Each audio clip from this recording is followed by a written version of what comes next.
Olá, caro aluno, tudo bem? Seja bem-vindo à videoaula do tema Taxas Equivalentes, Juros Compostos. Aqui você vai conhecer um pouco mais sobre as taxas equivalentes de juros compostos, a taxa nominal e a sua relação com a taxa efetiva, além de aprender a diferenciar uma taxa equivalente de uma taxa proporcional. Ao final de seus estudos, você deverá conhecer o conceito de taxa de juros compostos e ainda entender sua forma de cálculo. Vamos lá? Na matemática financeira, existem diversas formas de taxas de juros. A diferença entre elas está basicamente na nomenclatura e nas notações. Como você já sabe, neste tema trataremos das taxas equivalentes que ocorrem na capitalização de juros compostos e de um outro tipo de taxa, que é a nominal. Vejamos primeiro o que é a taxa de juros compostos e o que são taxas equivalentes. A taxa de juros compostos incide sobre o valor acumulado de uma operação, ou seja, os juros gerados a cada período de capitalização são acrescentados ao valor inicial, fazendo com que ele aumente a cada período e passe a participar da formação dos juros no período seguinte. É o que geralmente chamamos de juros sobre juros.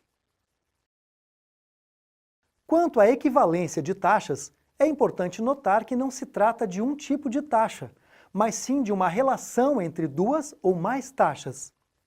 Podemos dizer que duas taxas são equivalentes quando, incidindo sobre o mesmo capital durante certo prazo, produzem montantes iguais pelo regime de capitalização composto, de forma muito semelhante à proporcionalidade de taxas, mas com a diferença de que aqui estamos falando de juros compostos.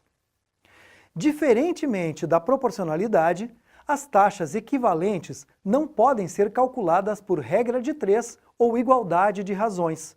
Elas são calculadas por uma equação específica para a determinação de equivalência entre taxas de juros compostos.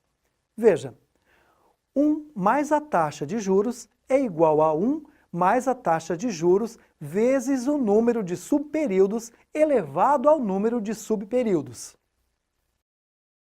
É importante destacar que nesta e em praticamente todas as fórmulas matemáticas, a taxa que deve ser utilizada é a taxa do tipo efetiva. É muito comum nos questionarmos sobre qual é a melhor taxa para uma operação financeira, não é mesmo? Vejamos um exemplo. Em uma situação de juros compostos, o que é preferível? Aplicar um capital por um ano a uma taxa de 25% ao ano ou a uma taxa de 2,1% ao mês? A equivalência de taxas nos ajuda a responder essa pergunta, pois ao reconhecermos taxas diferentes com períodos de capitalização diferentes, podemos compará-las e descobrir qual é a melhor condição. É necessário, nesse caso, colocar uma delas no mesmo período de capitalização da outra, igualar os períodos de capitalização e, obtendo juros compostos, realizamos a conversão em períodos equivalentes. Além da taxa efetiva, existe ainda uma taxa nominal. Essa taxa pressupõe a ocorrência de juros mais de uma vez em cada período, isto é, a unidade de referência de seu tempo não coincide com a unidade de referência do tempo dos períodos de capitalização.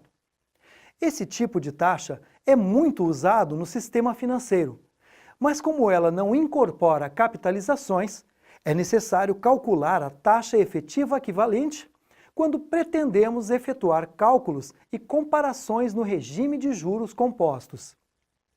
Saiba ainda que ela é fracionada proporcionalmente nos subperíodos de capitalização, de modo semelhante às taxas de juros simples, que é quando obtemos uma taxa efetiva. Vejamos um exemplo para facilitar sua compreensão. Uma taxa nominal de 24% ao ano, com capitalização mensal, apresenta uma taxa correspondente de 2% ao mês. Vale destacar que quando o período de capitalização não é mencionado, no regime de juros compostos, subentendemos sempre que ele coincide com o período da taxa. É importante destacar a diferença entre taxas equivalentes e taxas proporcionais. As taxas de juros proporcionais ocorrem nos regimes de capitalização simples. Já as taxas equivalentes são obtidas nos regimes de capitalização compostos. Bem, chegamos ao final da nossa videoaula. Esperamos que você tenha compreendido e aproveitado ao máximo as informações que aqui foram transmitidas. Lembre-se mais uma vez de que é necessário seu empenho pessoal para que você possa compreender melhor esses conceitos, uma vez que esta é uma disciplina prática no ponto de vista da existência de cálculos numéricos. Agradecemos a companhia e até breve!